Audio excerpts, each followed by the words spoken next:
6:40 in the morning. I am up for some ridiculous reason and I should be in bed. One of my goals for this trip was to have one Muay Thai session. So I booked a one-on-one at Dang Muay Thai.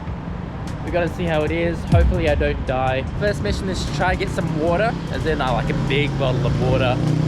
Maybe a coffee, so I'll wake up a little bit more because I'm not quite here at the moment. The plan is after Muay Thai, go back to the hotel, grab a nice shower, look for a good meal, and then make my way in. Yeah, that's a nice little bridge. That's cool.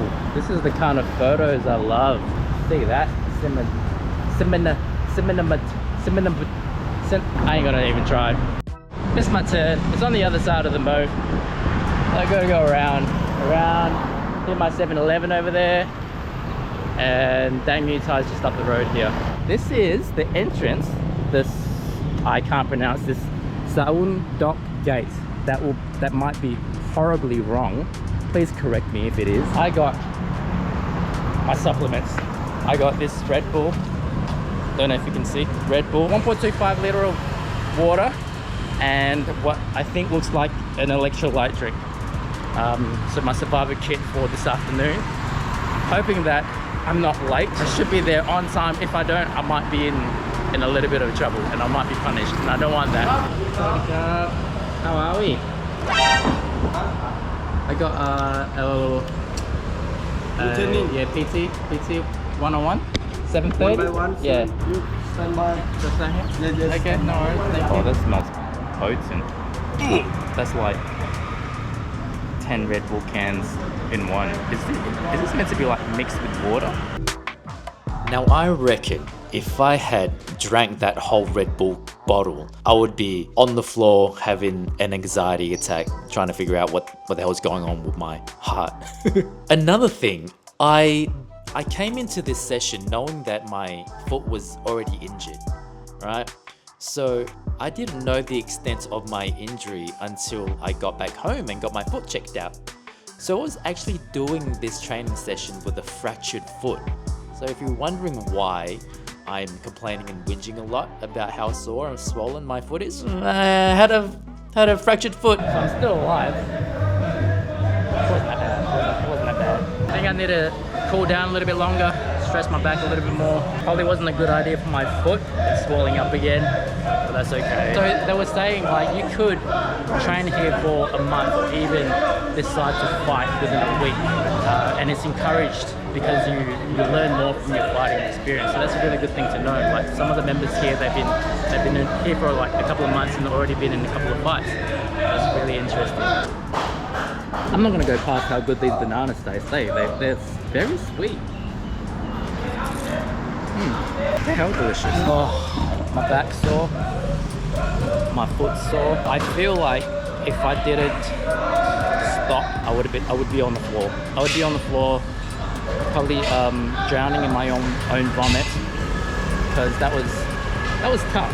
I don't wanna like over exaggerate it, but if you wanna push yourself hard enough, you're definitely gonna get what you want. But that was a really good experience. Everyone's really friendly, and the session was really fun. So it wasn't like a serious kind of thing. Obviously, you could talk with the trainer a little bit, learn a little bit more knowledge from them and their experience. So it was really fun. Definitely recommend. If you want to feel like you had died 4 times within 4 minutes, thoroughly recommend. However, if you are a beginner, still something really nice to do, to experience Chiang Mai a little bit more. Obviously when you start, they ask you how long you've been training for, and in the beginning they test you out on how well you know the strikes, and then they build up from there. So I told them I've been doing it for 3 months. I've been doing it longer than 3 months, that's for sure, but it'll probably be an equivalent to 3 months training here.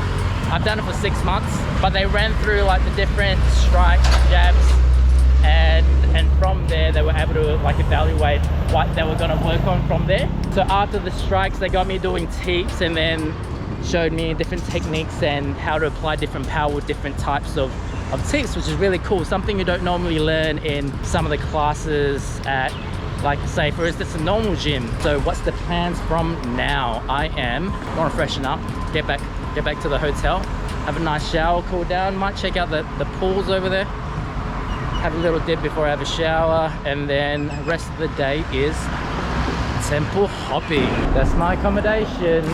Stay with Niman.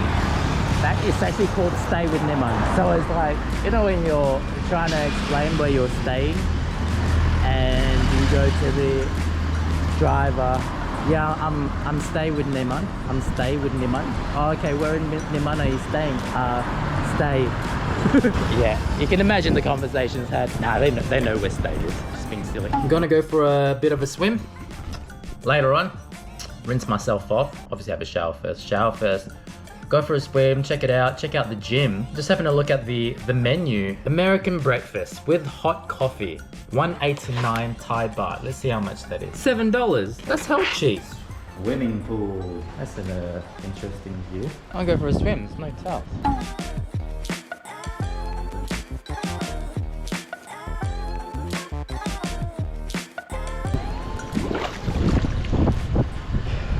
I'll put that in slow-mo for you.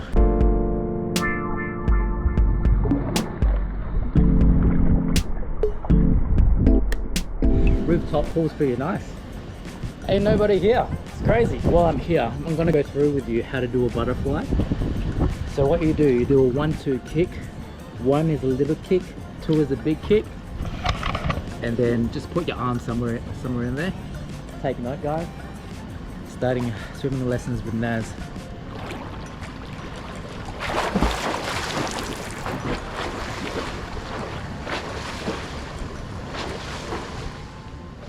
That was a tired. One thing I forgot to mention about the Muay Thai lessons, I brought my own wraps and boxing gloves, but you don't need to. They supply it for you, and they're all cleaned. Like I saw them clean the wraps immediately after they're worn. They clean the wraps, they sanitize the gloves, so it's all good. It feels really good, doesn't stink as you would normally expect from any other gym that I've experienced. But this, they take good care of you.